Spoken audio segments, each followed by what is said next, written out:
Good morning, everybody. Today is Friday, February the 10th. It is about 8:39 Eastern Standard Time, Friday. Happy Friday to everybody.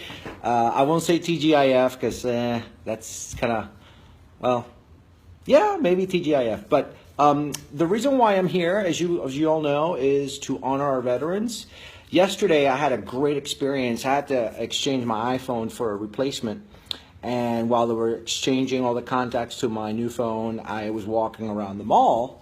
And I had an opportunity to sit down in one of those very comfy chairs. And next to me, imagine, a 90-year-old man. His name was Henry, or is Henry. And I see him with a walker. And I asked him jokingly, "Hey, is somebody sitting next to you?" And he's like, he looks at the chair and he says, "No, nobody's sitting next to me." And I said, "Do you mind if I sit down?" And he said, "No." So he sits down, and of course I start a conversation. I'm like, "Hey, how you doing? My name is Marco. What's your name? Where you from?" And the gentleman is from Chicago, 90 years old, looked happy to me. He had his walker. He looked happy. And I said, we started talking, and he said, I remember back in the day, Al Capone, because he lived in the same neighborhood as Al Capone, threw him a quarter.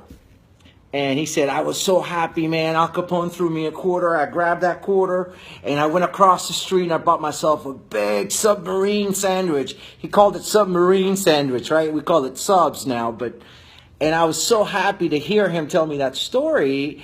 And when he was in Poland in World War II, he's an auto mechanic, and then he came back home. And it was just so refreshing to hear a true veteran who's 90 years old sitting in the mall, watching people walk around. And of course, I'm like the person asking all these questions, I'm like, because I'm so curious, right? So I was asking him, so tell me, what was it like in Poland? What was it like in World War II? What was it coming back? And one of the things, he said many things. I can't tell you all the things he said because then this video would be like 10 minutes. But the one thing that I remember he said that really struck a nerve on me was, listen, when I got back, things weren't the same. I felt pressured. I felt alone. I felt sad. I felt sometimes betrayed by my own organization because there were so many hard things that I didn't know that I needed to do. And it sort of bridges the gap between, not knowing what to do and actually knowing what to do and actually doing what you need to do when you come back from active service. There are a lot of resources out there. I've posted some of those for you. But if you haven't seen them yet, I will make sure that I'll repost them for you. But he said that the one thing is that he focused on his family, and he focused on the people he loved, and he focused on his friends for support.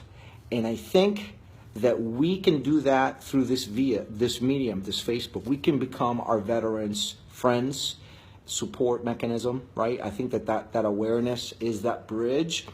And this guy lost his wife 5 years ago. He told me how much he misses her.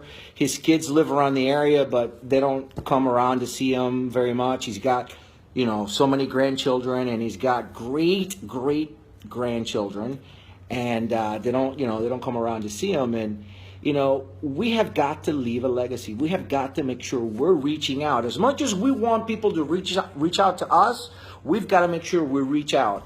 I'm going to look for this guy again because I know that if he was sitting down in the mall, he's probably going to come back, and I'm going to take my phone with me, and I'm going to film him, and I'm going to have him tell the story because he's a hoot. He was great, very, very clear and clarity in his 90-year-old mind. So for him, for all of our veterans, for all of you who watch, and for us, we'll honor him today, Henry, doing our 22+1. So let's go ahead and find a space here. And there we go.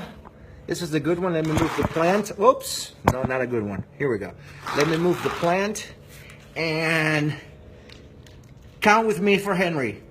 1, 2, 3, 4, 5, 6, 7, 8, 9, 10, 11, 12, 13, 14, 15, 16, 17, 18, 19, 20, 21, 22, and 23.